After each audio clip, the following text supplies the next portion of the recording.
नमस्कार दोस्तों, एक बार फिर से आप सभी का स्वागत है आपका अपने इस यूट्यूब चैनल एजुकेशनल गैलरी में। दोस्तों, इस पर्टिकुलर वीडियो में हम CDPO child development provisionary officer BPSC जो एग्ज़ाम कराती है दोस्तों, उसका इस बार का क्वेश्चन हम डिस्कस करेंगे।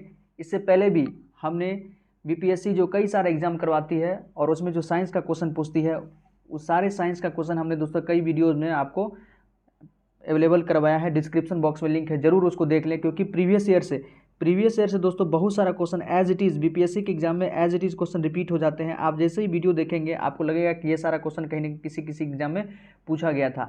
ये खुद में बहुत सारा क्वेश्चन रिपीट होता है दोस्तों। आपका हाल फिलहाल में जो एग्जाम होने वाले BPSC PCS का, और आगे जो भी आप BPSC का एग्जाम देंगे, BPSC से रिलेटेड जो भी एग्जाम देंगे, बिहार का जो भी एग्जाम देंगे, उस सब में कहीं ना कहीं आपके लिए यूज़फुल रहेगा, तो ज़रूर आपको देखना चाहिए। दोस्तों, एक बात और बताना चाहेंगे कि ये जो CDPO का क्वेश्चन है और जो BPSC एग्ज़ाम लेती है, इस बार थोड़ा क्वेश्चन साइंस का हम अगर बेसिकली बात करें तो कुछ क्वेश्चन जो था एडवांस था, ऐसा अक्सर नहीं पूछते, लेकिन इस बार एकदम नया क्वेश्चन सब लेके आई थी, तो वो भी आप यहाँ पर देखेंगे। ओके, स्टार्ट करते हैं। आपको धीरे धीरे खुद पता चल जाएगा दोस्तों, तो अंत तक जरूर देखें। प्रीवियस ईयर का क्वेश्चन है, इस बार का क्वेश्चन है, आपके आगे जो भी एग्जाम होने वाले हैं दोस्तों, उसमें आपके लिए बेनिफिटेड रहेगा, जरूर आपको देख के जाना चाहिए। स्टार्ट करते हैं दोस्तों।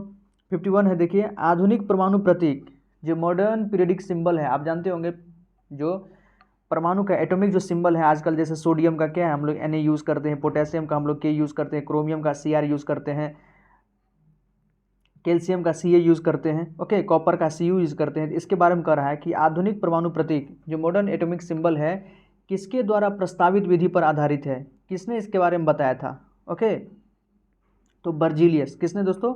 बर्जीलियस ने इसके बारे में बताया था। उससे पहले डाल्टन, डाल्टन एटॉम का खोज किया था, एटम्स का खोज डाल्टन किया था।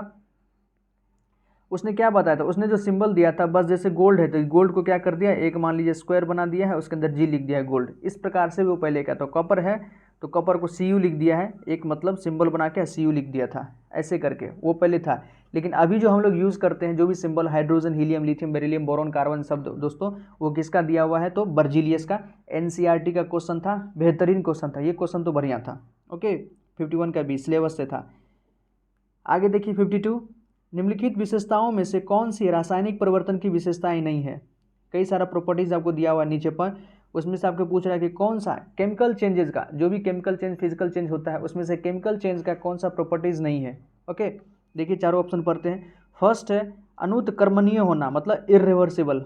रिवर्सिबल, इरिवर्सिबल आप जानते होंगे। रिवर्सिबल मतलब क्या है? जो वापस अपने बात पर लौट जाए, रिवर्सिबल। इरिवर्सिबल मतलब एक बार जो हो गया दोबारा वापस नहीं आ सकता है। बैकवर्ड रिएक्शन नहीं होगा, मतलब फॉरवर्ड होगा, बैकवर्ड नहीं होगा, उसको इरिवर्सिबल कहते हैं। तो ऑब्वियसली केमिकल चेंज में क्या है, इरिवर्सिबल है।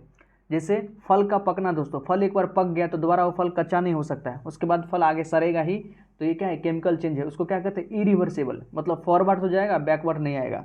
तो ऑब्वियसली ये तो है। नए पदार्थ का बनना, ऑब्वियसली केमिकल चेंज में क्या होता है, नया प्रोडक्ट बनता है, ये भी सही है।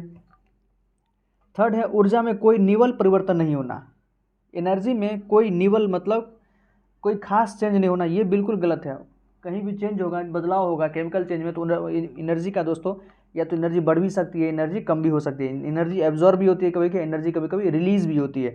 तो आंसर तो हमारा यही हो गया, C हो गया कि ये विशेषता नहीं है। फोर्थ को भी देख लेते हैं।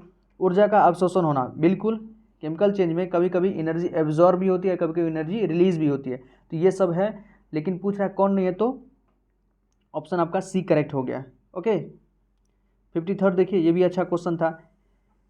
ऐसे पदार्थ को जो बिना रासायनिक प्रतिक्रिया के, देखिए अच्छा क्वेश्चन है, ऐसे पदार्थ को जो बिना रासायनिक प्रतिक्रिया के अन्य पदार्थों से नमी को आसानी से अवशोषित कर लेते हैं, उसको क्या कहा जाता है?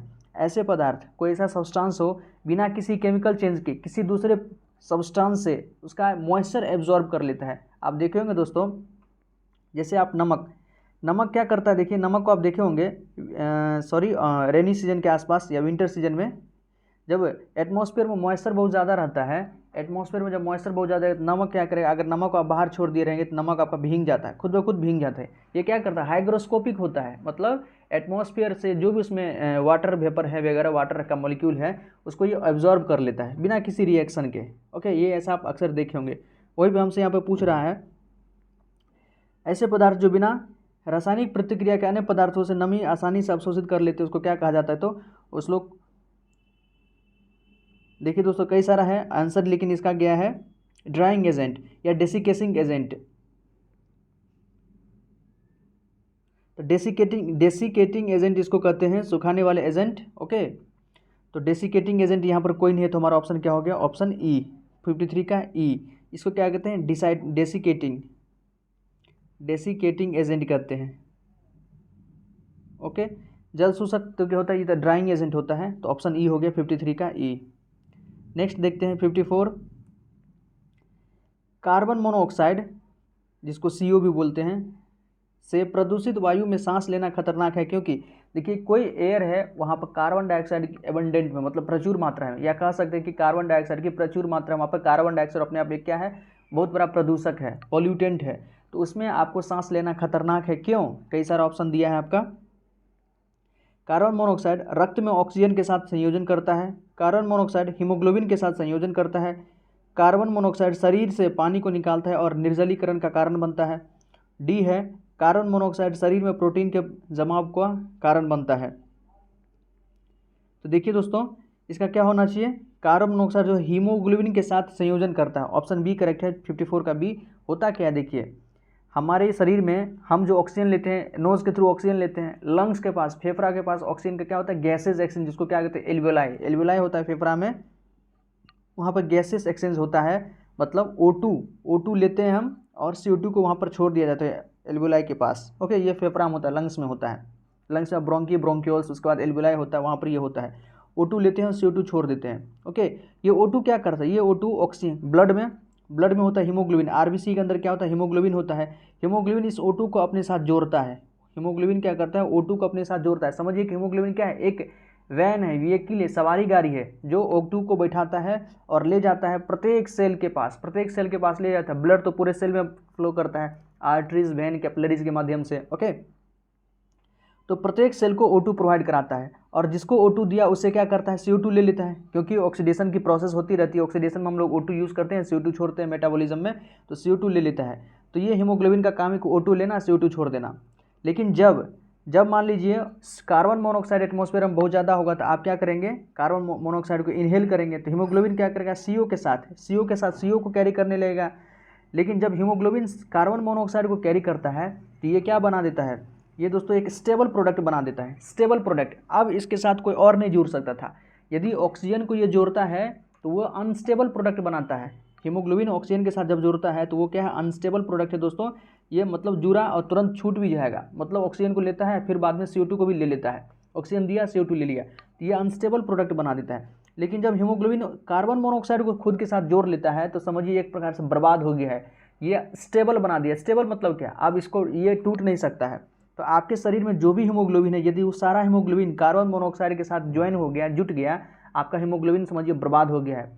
आप वो ऑक्सीजन को कैरी नहीं कर सकता है, जो भी ऑक्सीजन है आसपास में थोड़ा बहुत, तो वो उसको कैरी नहीं कर सकते, क्योंकि हीमोग्लोबिन बचा ही नहीं, हीमोग्लोबिन ही ऑक्सीजन को कैरी करता है, तो ये आपके हीमोग्लोबिन को बर्बाद कर देगा, इसलिए बहुत ज़्यादा डेंजरस हो जाता है। CO रिच मतलब कार्बन मोनोऑक्साइड रिच एटमॉस्फेयर में आप थोड़ा देर भी सांस ले लेते हैं तो ये आपके लिए घातक हो सकता है। ओके, तो ये क्या होता है, हीमोग्लोबिन को बर्बाद कर देता है, वही है CO हीमोग्लोबिन के साथ संयोजन करता है, ऑप्शन बी करेक्ट है। ध्यान रखें, ऐसे में आदमी की डेथ भी हो जाती है, लॉन्ग टर्म, लंबे समय तक अगर कार्बन मोनोऑक्साइड रिच एटमॉस्फेयर में यदि रह जाए वो, तो उसकी डेथ हो सकती है, क्योंकि ऑक्सीजन की कमी हो जाएगी और सेल ज़्यादा देर ऑक्सीजन के बिना रह नहीं सकता है। 55 देखिए, डैश के अभ्यास से जानवरों को का क्लोन तैयार किया जाता है, किसके अभ्यास से जानवरों का क्लोन नाम आप सुने होंगे दोस्तों, हाल फिलहाल में अभी एक चर्चा में आया था, चीन में भी एक आर्कटिक भेड़िया का क्लोन बनाया गया, जिसका नाम क्या था, जिसका नाम माया रखा गया है, चीन में बनाया गया है आर्कटिक भेड़िया का क्लोन। उससे पहले क्लोन के बारे में और चर्चा हम कर देते हैं। देखिए क्लोन, सबसे पहला क्लोन तो आप सुने होंगे डॉली क्या था, एक भेड़िया का चिप बनाया गया था स्कॉटलैंड में बनाया गया था, डॉली एक भेड़िया का चिप था। और क्लोन का आप नाम सुने होंगे, एक दोस्तों हाल ही फिलहाल में, हमें ध्यान नहीं आ रहा है, एक भैंस का भी, बेफेलो का क्लोन बनाया गया था, जिसका नाम कुछ रखा गया था। देखिए दोस्तों, जो बफेलो का क्लोन बनाया गया था हाल फिलहाल में, उसका नाम रखा गया था गरिमा। उसका नाम क्या रखा था, गरिमा। पूछ देता है कभी कभी कि गरिमा क्या था, तो क्लोन्ड बेफेलो कह सकते हैं कि क्लोन क्या हुआ, बेफेलो था। और एक बकरी का भी क्लोन बनाया गया है दोस्तों, बकरी का बनाया गया है, जिसका नाम क्या रखा है, नूरी। नूरी, ये नूरी था, पाशमीना बकरी था, ओके, पाशमीना बकरी था, उसका ये बनाया गया था। तो डॉली, गरिमा, नूरी, ध्यान रखिए। डॉली शिप का क्लोन है, और बफेलो का क्लोन क्या था, गरिमा, उसका नाम है गरिमा, और गोट बकरी का क्लोन का नाम क्या है, नूरी है, ओके। और हाल फिलहाल में जो इन दिनों कुछ दिन पहले ही बना है चाइना में, उसके आर्टिक भेड़िया का बनाया गया है, जिसका नाम माया रखा गया है। तो ये जो क्लोन बनाया जाता है किस टेक्नोलॉजी के थ्रू, तो ये है बायोटेक्नोलॉजी, जैव प्रौद्योगिकी के थ्रू। किसके थ्रू, बायोटेक्नोलॉजी के थ्रू। ऑप्शन सी करेक्ट है, 55 का सी, ये ध्यान रखें, क्वेश्चन रिपीट हो सकता है, ओके। नेक्स्ट देखते हैं 56, निम्नलिखित में से डैश आम के पौधे और बंदर दोनों की कोशिकाओं में पाया जाता है। 4 ऑप्शन दिया हुआ है, इसमें से ऐसा कौन सा कंपोनेंट है जो आपके मैंगो प्लांट में भी और बंदर दोनों के अंदर पाया जाता है। तो देखिए क्लोरोप्लास्ट, क्लोरोप्लास्ट ये प्लांट का फीचर है, ग्रीन प्लांट जो होगा उसी के अंदर क्लोरोप्लास्ट होगा, ये एनिमल में नहीं होगा, बंदर में नहीं होगा, तो ये तो हो नहीं सकता है। सेंट्रियोल, सेंट्रियोल दोस्तों ये क्या करता है, आपका सेल डिवीजन जब करता है तो सेल डिवीजन में हेल्प करता है, ये एनिमल के अंदर पाया जाता है। सेंट्रियोल मेम्ब्रेनलेस होता है, तो ये प्लांट के अंदर नहीं है, तो ये भी हमारा आंसर नहीं हुआ। कोशिका भित्ति, सेल वॉल, सेल वॉल सिर्फ only and only plant cell में, कुछ बैक्टीरिया में और कुछ फंजाई में पाया जाता है, तो सेल वॉल भी हमारे एनिमल में तो बिल्कुल नहीं पाया जाता है, तो ये भी हमारा आंसर नहीं हुआ। कोशिका झिल्ली, सेल मेम्ब्रेन, सेल मेम्ब्रेन जिसको प्लाज्मा मेम्ब्रेन भी कहते हैं, ये प्रत्येक सेल में, चाहे बैक्टीरिया का सेल हो, आपका एनिमल का सेल हो, प्लांट का हो, फंजाई का हो, माइकोराइजा हो, किसी के सेल में भी कोशिका झिल्ली प्रत्येक सेल में होता है। सेल को सर्वाइव करने के लिए 3 चीज़ तो होना ही चाहिए, एक तो कोशिका झिल्ली, सेल मेम्ब्रेन होना चाहिए, प्लाज्मा होना चाहिए और साइटोप्लाज्म होना चाहिए, सॉरी प्लाज्मा मेम्ब्रेन होना चाहिए जिसको सेल मेम्ब्रेन कहते हैं, साइटोप्लाज्म होना चाहिए और थर्ड क्या है, न्यूक्लियस होना चाहिए। तो डी ऑप्शन करेक्ट है, ये सब सेल में होगा कोशिका झिल्ली। 57 देखिए, मांसपेशी को हड्डी से जोड़ता है, ये भी क्वेश्चन कई बार पूछ दिया जाता है एग्जाम में अक्सर, कि ऐसा कौन सा है जो मांसपेशी को हड्डी से जोड़ता है और दूसरा हड्डी को हड्डी से जोड़ता है। तो आप सुने होंगे उसको क्या कहते हैं, टेंडन, जो टेंडन होता है जिसको इसको हिंदी में कंडरा कहते हैं, कंडरा याद रखें। टेंडन जो है मांसपेशी को हड्डी से जोड़ता है, और हड्डी को हड्डी से जोड़ने वाला कार्टिलेज जो होता है, हड्डी से हड्डी जोड़ने वाला कार्टिलेज को क्या कहते हैं, लिगामेंट, क्या कहते हैं दोस्तों, लिगामेंट, जिसको उपास्थि भी कहते हैं, ठीक है, लिगामेंट। इसको आप एक ट्रिक से भी याद रख सकते हैं, बबली, बबली, बबली यदि याद होगा दोस्तों तो लिगामेंट आपको ऐसे ही याद होगा। बोन को बोन से, बोन को बोन से कौन ऐड करता है, तो लिगामेंट। बोन को बोन से जोड़ने का काम कौन सा कार्टिलेज करता है, लिगामेंट। बोन को मसल्स से जोड़ने का पूछेगा तो आपका हो गया टेंडन, क्योंकि अक्सर स्टूडेंट लिगामेंट और टेंडन में कन्फ्यूज हो जाते हैं, तो एक को आप ध्यान रखें, बबली बोन को बोन से कनेक्ट करने वाले या जोड़ने वाले को लिगामेंट कहते हैं, तो सेकेंड हो गया बोन को मसल से जोड़ने वाले को टेंडन कहते हैं, तो 57 का सी। 58, फूल का डैश फल बनता है, ये क्वेश्चन कई बार रिपीट हुआ है, कई सारे एग्जाम में दोस्तों ये क्वेश्चन रिपीट हुआ है। फूल का वह कौन सा भाग है जो बाद में मेच्योर होकर फल बनता है, हम बताए हुए थे, वहाँ भी हम चर्चा किए थे। तो ये आपका अंडाशय, ओवेरी। ओवेरी के अंदर क्या होता है, ओव्यूल होता है दोस्तों, ओवेरी बड़ा पार्ट होता है, प्लांट के अंदर भी होता है ओवेरी। मान लीजिए ओवेरी है, इसके अंदर ओव्यूल होता है, ठीक है। तो ओवेरी बाद में ट्रांसफॉर्म हो जाता है फ्रूट में, आपका आप जो फ्रूट खाते हो वो क्या है, प्लांट का ओवेरी है। और उसके अंदर जो सीड है, जिसे आप सीड देखे होंगे किसमें, एप्पल खाए होंगे, उसमें सीड रहता है, तो सीड जो है वो आपका ओव्यूल है, ओव्यूल मैच्योर हो जाता है आपके सीड में, और ओवेरी मैच्योर हो जाता है आपका फ्रूट में। तो पूछ रहा है फूल, फूल का कौन सा भाग, फूल का कौन सा भाग फल बनता है, तो आपका अंडाशय, ओवेरी। 59 देखिए, द्विपद विज्ञान संबंधी नाम का उदाहरण है। बायोलॉजिकल नोमेनक्लेचर आप पढ़े होंगे, कैरोलिनस लिनियस ने दिया था। बायनोमियल नोमेनक्लेचर, बायनोमियल मतलब जैसे हम लोग क्या है, ह्यूमंस है, तो ह्यूमंस का क्या नाम है, होमोसेपियन, एक स्पीसीज होता है, दूसरा जेनेरिक एपिथेट होता है। तो बायनोमियल नोमेनक्लेचर कैरोलिनस लिनियस दिया था। इसमें से वही पूछ रहा है कि आप में से कौन है जो वही बायनोमियल नोमेनक्लेचर पर बेस्ड है। ग्रीन एल्गी बिल्कुल नहीं, ग्रीन एल्गी क्या आपका क्लोरोफाइसी है, ये एल्गी फैमिली का है, ये बायनोमियल नोमेनक्लेचर का नहीं है। स्नो लियोपोर्ड ना, हिम तेंदुआ, चाइना रोज ये भी नहीं, लेकिन राजा टिग्राना, गलती से लिख दिया, राना टिग्राना दोस्तों, राना टिग्राना होता है, राना RANA, राना टिग्राना है, ये फ्रॉग का कह सकते हैं, बायोलॉजिकल नेम क्या है तो राना टिग्राना। जो आप इंडियन फ्रॉग देखते हैं, कॉमन इंडियन फ्रॉग, वो क्या है, राना टिग्राना है, तो ऑप्शन सी करेक्ट है। ये द्विपद विज्ञान संबंधी है, मतलब बायनोमियल नोमेनक्लेचर संबंधित है।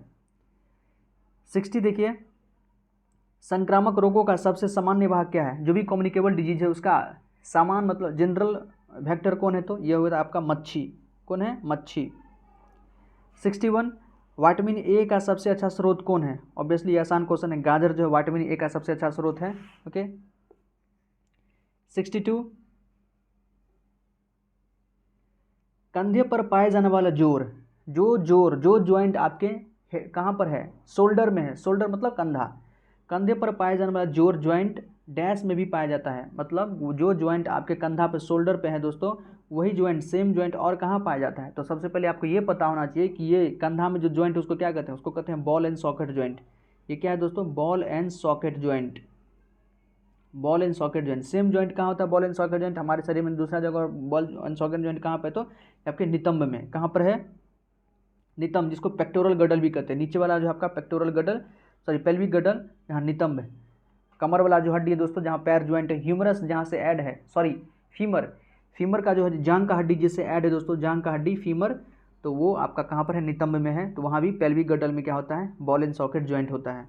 ओके, कोहनी में कौन सा ज्वाइंट होता है दोस्तों, यहाँ होता है हिंज ज्वाइंट। क्या होता है, हिंज ज्वाइंट होता है। ध्यान रखिए, कोहनी में होता है आपका हिंज ज्वाइंट होता है, जो ह्यूमरस और रेडियस अल्ना को ऐड करता है। नेक्स्ट देखते हैं 63rd, निम्नलिखित में से डैश हमारे शरीर के तापमान को नियंत्रित करने के लिए सबसे अधिक सक्रिय रूप से कार्य करता है। हमारे शरीर के टेम्परेचर को मेंटेन करने में सबसे बड़ा रोल क्या है, इस ऑप्शन में जो दिया गया उसके अनुसार बताना है। वैसे तो हाइपोथैलेमस है, यदि हाइपोथैलेमस नहीं है तो दोस्तों आपको क्या देना होगा, यहाँ जो ऑप्शन दिया है तो त्वचा, कौन है आपका, त्वचा, स्किन। ऑब्वियसली स्किन क्या करता है, यू नो ना, गर्मी के समय में हम लोग बहुत ज़्यादा स्वेट, पसीना शरीर से निकलता है। क्यों निकलता है पसीना, ताकि हमारे बॉडी का टेम्परेचर को मेंटेन किया जा सके। ओके, तो त्वचा बड़ा रोल करता है। 63rd का ए। 64, खमीर का उपयोग डैश के उत्पादन में किया जाता है। खमीर का उपयोग किसके उत्पादन में किया जाता है, तो शराब, शराब उपयोग में हम लोग खमीर का यूज़ करते हैं। ये थोड़ा आसान क्वेश्चन था। 65 देखिए दोस्तों, ये क्वेश्चन आप निश्चित है कि जो मेरा अनुमान है बहुत दिनों से नहीं सुने होंगे। हो सकता है कोई स्टूडेंट पढ़ा हो, मुश्किल से हम कह सकते हैं 1000 में 2 से 4 स्टूडेंट जेप्टो के बारे में पढ़ा होगा। देखिए जेप्टो कहाँ से पूछ दिया है।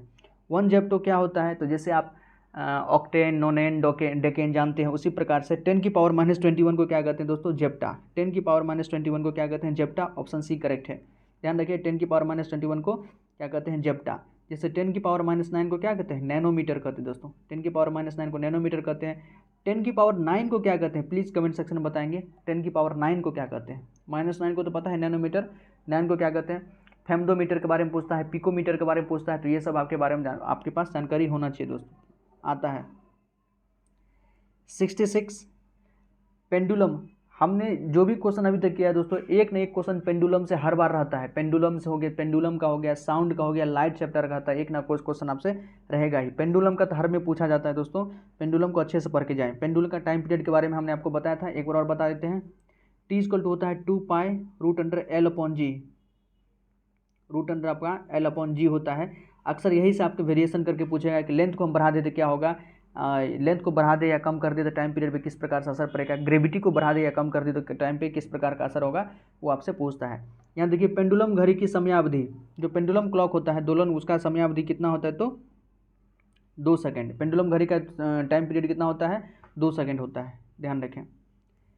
67, बैरोमीटर की ऊंचाई में अचानक वृद्धि, बैरोमीटर के हाइट में यदि अचानक वृद्धि हो जाए तो वो क्या रिजेंबल करता है, तो वो रिजेंबल करता है दोस्तों शुष्क मौसम, एकदम ड्राइड मौसम। अचानक वृद्धि हो जाए वो क्या रिजेंबल करता है, तो शुष्क मौसम। 67 का सी। 68, बहुत ठंड के मौसम में पानी का डैश जलीय जीवन को संरक्षित करने में मदद करता है। बहुत ठंड मौसम में, मान लीजिए आर्टिक अंटार्कटिका में जो भी एक्वेटिक एनिमल रह रहे हैं, वहाँ टेम्परेचर हमेशा बहुत कम रहता है, और लेकिन फिर भी जल के अंदर वो बहुत सारे जीव जो है एक्वेटिक लाइफ सर्वाइव करते हैं। उसके पीछे क्या कारण है, तो थर्मल एक्सपांशन ऑफ वाटर या anomalous thermal expansion of water के बारे में पढ़े होंगे दोस्तों। बी, विस्तार।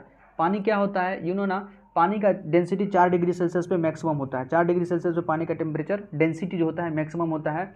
और पानी के बारे में ये भी कहा जाता है, थर्मल एक्सपांसन जो एनामलस बिहेवियर वाटर का दोस्तों, उसके पीछे यही लॉजिक है।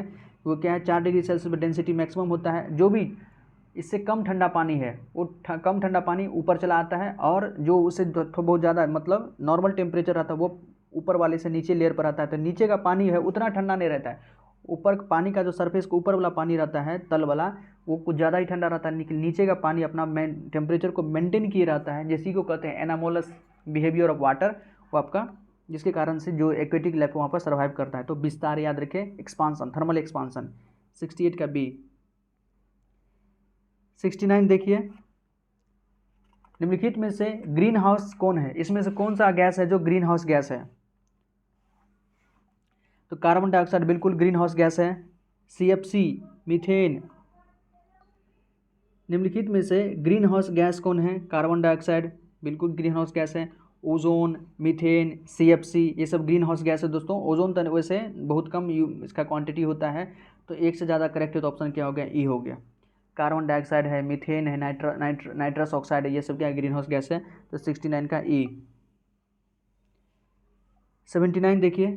70 नाई की दुकान में 2 समतल दर्पण रखे जाते हैं। जो बार्बर का शॉप होता है वहाँ पर 2 प्लेन मिरर को कहाँ कैसे रखा जाता है? तो एक दूसरे के समानांतर पैरेलल रखा जाता है दोस्तों। एक दूसरे के पैरेलल रखा जाता है, परपेंडिकुलर नहीं, पैरेलल। पैरेलल रखेगा तब तो जो आप सामने वाले मिरर में अपना चेहरा देख रहे हैं तो बैक रियर व्यू, जो रियर मिरर जो होता है उसमें आप अपने बैक मतलब जो ट्रांस सेक्शन आपका पीछे का वेंट्रल है जिसको कहते हैं डोर्सल साइड, उसको भी आप देख सकते हैं अपने फ्रंट में। 71 बिल्ली के सुनने का आवृत्ति या बिल्ली के सुनने का जो फ्रीक्वेंसी होता है उसका विस्तार कहाँ से कहाँ तक है? ये भी देखिए ऊट पटांग क्वेश्चन नहीं कर सकते हैं, कोई लेना देना नहीं है। CDPO में आप क्वेश्चन पूछे तो कुछ ऐसा क्वेश्चन पूछ दे जो भी यहाँ पर अधिकारी वगैरह बनेंगे उसको पता होना चाहिए। क्या चाइल्ड डेवलपमेंट, बच्चे के विकास से रिलेटेड जो अधिकारी बनेंगे उससे रिलेटेड कुछ क्वेश्चन पूछ लेना चाहिए, किस प्रकार से वो बच्चे के लिए काम करेंगे। ओके, उसको मतलब मान लीजिए बच्चा कोई बीमार पड़ जाए तो अधिकारी के पास जानकारी होना चाहिए कि उसको हम कौन सा इंजेक्शन वगैरह कब कब क्या देना चाहिए, नहीं देना चाहिए, इसके बारे में होना चाहिए। ये बताइए क्या ऊट पटांग क्वेश्चन पूछ लिया है? तो कुछ भी पूछ लेता है, इसलिए आपको मतलब हर तरीक़ा से आपको प्रिपेयर रहना पड़ेगा। देखिए बिल्ली के सुनने का फ्रीक्वेंसी कितना है? तो 45 हर्ज से 64 किलो हर्ज। 71 का सी। 72 देखते हैं। नेक्स्ट है पृथ्वी के चुंबकीय क्षेत्र में रखे गए दंड या बार मैग्नेट, बार चुंबक जिसकी उत्तरी ध्रुव भौगोलिक उत्तर दिशा की ओर स्थित है कि चारों ओर उदासीन बिंदुओं की संख्या होती है।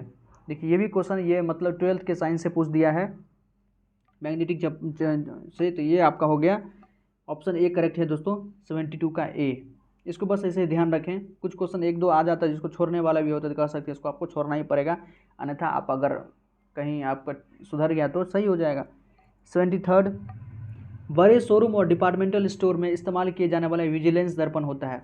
बड़े शोरूम गए होंगे दोस्तों और यहाँ डिपार्टमेंटल को स्टोर दिए होंगे, या सबसे बढ़िया एग्जांपल जो है मेट्रो स्टेशन कभी दिल्ली गए होंगे तो वहाँ देखिएगा कि स्टेशन के कॉर्नर पे एक बड़ा मिरर लगाया रहता है। बड़ा मिरर वो क्या है? कन्वेक्स मिरर है, मतलब उत्तल दर्पण है। उससे क्या होता है कि छोटे से मिरर में पूरा का पूरा मेट्रो का जो है तस्वीर उसमें आ जाता है। तो क्या आपका उत्तल दर्पण है। आपके जो बाइक में हो या जो व्हीकल हो, 4 व्हीलर हो, उसमें भी क्या होता है, ट्रक वगैरह सब में भी क्या होता है? कन्वेक्स मिरर लगा रहता है। कन्वेक्स मिरर क्या करता है दोस्तों कि ये आपके पीछे ये अपने इसमें छोटे से दर्पण में पूरे बहुत रियर व्यू का, बहुत बड़े व्यू का, बहुत बड़े एरिया का फोटो मतलब छोटे से दर्पण में छोटा छोटा बना देता है। छोटा छोटा इमेज बहुत, लेकिन बहुत ज़्यादा क्षेत्र का बना देता है, इसलिए इसका यूज़ किया जाता है। 73 का बी। 74 देखिए एक सुचालक को दूसरे चार्ज किए गए सुचालक के पास रखकर बिना संपर्क किए चार्ज करने की प्रक्रिया क्या करता है? कोई एक कंडक्टर है, ओके, और इसको किसी दूसरे कंडक्टर के पास रख दिया गया, ये चार्ज है दोस्तों। इसके चार्ज होने से ये भी कभी कभी चार्ज हो जाता है। इसका क्या कारण है? तो इंडक्शन होता है। क्या होता है? प्रेरण होता है। क्या होता है? इंडक्शन। इंड्यूस्ड हो जाता है, चार्ज इंड्यूस्ड हो जाता है। जिसे कहते हैं ना संगति से गुंजात है, संगति से गुणात। यदि आप अच्छे संगत में रहेंगे तो आपका भी संगति अच्छा हो जाएगा, बुरे संगत में रहेंगे तो आप भी बुरे संगत में पड़ जाएंगे। ये प्रैक्टिकल है दोस्तों, ये हमेशा काम करता है, चार्ज में भी ये काम करता है। इसलिए हमेशा कहा जाता है कि आप अच्छे संगति में रहें। अच्छे संगति में रहेंगे तो जो लोग आपसे बड़े हैं, आपसे अच्छे ओहदे पर हैं, आपसे अच्छे ज्ञान में हैं, तो उनके संपर्क में आप रहने से आपका भी ज्ञान का जो स्तर है वो भी बढ़ेगा, और वो अगर आगे अपने जीवन में जा रहे हैं तो धीरे धीरे आपको भी खींच लेंगे। लेकिन आप बुरे संगत में हैं तो बुरे आदमी आपको भी उसी दलदल में धकेल देगा। ये तो संगति का असर पड़ता है। 75 मिश्रण के विभिन्न द्रवीभूत घटकों को उपयुक्त पदार्थ पर अधिशोषण द्वारा अलग करने की प्रक्रिया क्या कहलाता है? देखिए मिश्रण के जो विभिन्न द्रवीभूत हैं, लिक्विफाइड है, मिक्सर, 2 अलग अलग लिक्विफाइड मिक्सर हैं, उसको हमको सेपरेट करना है, तो उसका क्या विधि है? आपका डिस्टिलेशन टेक्निक है। क्या है? डिस्टिलेशन या आसवान। अच्छा क्वेश्चन था। 76 देखते हैं। एक्सरे में वर्णाक्षर एक्स का क्या मतलब है? एक्सरे जानते हैं एक्सरे क्या होता है? तो विलियम रोएंटजन ने एक्सरे का खोज किया था दोस्तों। एक ऐसा रे का खोज किया था विलियम रोएंटजन, ठीक है, जो आर पर देख सकता था। तो लेकिन उसको इसका नाम ही नहीं पता चले कि ये किस प्रकार का रे है, इसलिए उसको नाम नहीं पता चले तो मान लिया कि एक्स है। क्या मान लिया? एक्स है। जैसे हम लोग मैथमेटिक्स जब सॉल्व करते हैं तो नहीं कहते let be the number of b x, कोई नंबर हम मान लेते हैं एक्स, तो उन्होंने भी इस रे को क्या मान लिया था? एक्स मान लिया था। तो हमसे पूछ रहा है ये रे क्या है? एक्सप्रेस है, अननोन है, इंफ्रारेड है या जीनोन है? तो उसको पता ही नहीं था, तो उपयुक्त में से कोई नहीं, उपयुक्त में से कोई नहीं। 76 का ए। 77 वाटर गैस का मिश्रण क्या होता है? वाटर गैस किसका मिश्रण होता है? वाटर गैस आसान क्वेश्चन है, CO+H2 वाटर गैस होता है, CO+N2 प्रोड्यूसर गैस होता है। 78 डैश के कारण पानी एक उत्कृष्ट शीतलन कारण है। किसके कारण? किसके कारण पानी जो है एक बेहतरीन जो है दोस्तों कूलिंग एजेंट है। पानी एक बेहतरीन कूलिंग एजेंट के रूप में काम करता है। इसके पीछे लॉजिक क्या है? आपसे कंसेप्ट पूछा है, कारण क्या है कि Y water is a best cooling agent. Cooling agent का मतलब गाड़ी वगैरह में देखते होंगे पानी को उसको ऐड किया जाता है। जनरेटर पहले जो देखते होंगे, जनरेटर में भी उसमें क्या करता था, पानी को बाहर से मिलाया जाता था, उसमें जो एक पंखा जिसमें लगा रहता था, ताकि मशीन जो चलता है तो घर्षण के कारण या और कारण से वो गर्म होता है, तो उसको ठंडा रखना ज़रूरी है, तो उसमें पानी को ऐड किया जाता है। पानी को क्यों पानी को ऐड किया जाता है? तो वाटर एक बेस्ट कूलिंग एजेंट है दोस्तों, ठीक है, वाटर एक बेस्ट कूलिंग एजेंट है। तो कूलिंग एजेंट की है, उसके पीछे लॉजिक क्या है? तो क्या है, जैसे वाटर का स्पेसिफिक हीट होता है बहुत ज़्यादा होता है। Water has a high specific heat दोस्तों। वाटर का स्पेसिफिक हीट या उच्च विशिष्ट ऊष्मा जो होता है थोड़ा ज़्यादा होता है, हाई स्पेसिफिक हीट होता है वाटर का। इस मतलब क्या कहने का मतलब कि आप देखे होंगे पानी देर से गर्म होता है और देर से ही पानी को टाइम मतलब गर्म होने में भी समय लगता है और ठंडा होने में भी समय लगता है, ठीक है। तो आप यदि पानी डालते हैं उसमें तो वो देर से गर्म होगा, तब तक ये मशीन को ठंडा रखेगा, और ये जब गर्म हो जाता है एक बार तो ये ठंडा भी देर से होता है, इसलिए वाटर का ये मतलब शीतलन के रूप में यूज़ किया जाता है। 78 का सी।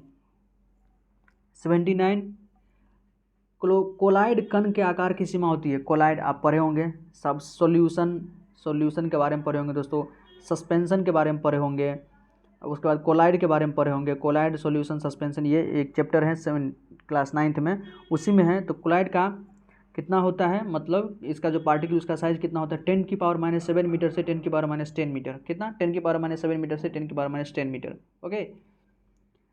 80 देखिए, अक्रिस्टलीय कार्बन का शुद्धतम रूप है। अक्रिस्टलीय कार्बन का शुद्धतम रूप क्या है आपका? तो ये है चीनी चारकोल। कौन है आपका? चीनी चारकोल। चीनी का चारकोल जो है अक्रिस्टलीय कार्बन का शुद्धतम रूप है। तो ये कुछ क्वेश्चन था जो आपके CDPO जो इस बार के एग्जाम में पूछा गया था। क्वेश्चन थोड़ा बहुत और जो ऑर्डिनरी क्वेश्चन पूछता है BPSC उससे थोड़ा बहुत ये कह सकते हैं एडवांस क्वेश्चन था। तो इस प्रकार का भी आपका प्रिपरेशन होना चाहिए कि अगर क्वेश्चन थोड़ा बहुत ऊपर भी आ जाए तो आप अच्छे से सॉल्व कर पाएँ दोस्तों। है क्वेश्चन ऑलमोस्ट NCERT से था, लेकिन डीप था, थोड़ा मतलब डीप था। जो अक्सर जो है ये नीट JEE में इस प्रकार का क्वेश्चन पूछता है, वो यहाँ ये क्वेश्चन कुछ क्वेश्चन कर सकते हैं। बायोलॉजी का क्वेश्चन ऑब्वियसली आसान ही था, लेकिन ये जो आपका केमिस्ट्री का क्वेश्चन हो ये कुछ थोड़ा बहुत पूछ लिया था। ओके दोस्तों, तो प्लीज़ अच्छा लगा हो तो इस वीडियो को लाइक करें, हमारे चैनल को सब्सक्राइब करें और इस वीडियो को अपने दोस्तों को भी शेयर करें ताकि उसका भी प्रिपरेशन अच्छे से हो पाए यदि वो इन सारे एग्जामों का तैयारी कर रहा हो तो। ओके, कोई क्वेरी हो दोस्तों तो आप कमेंट सेक्शन में लिख सकते हैं, किसी प्रकार का सुझाव आप दे सकते हैं कमेंट सेक्शन में। बहुत बहुत धन्यवाद दोस्तों, जय हिंद।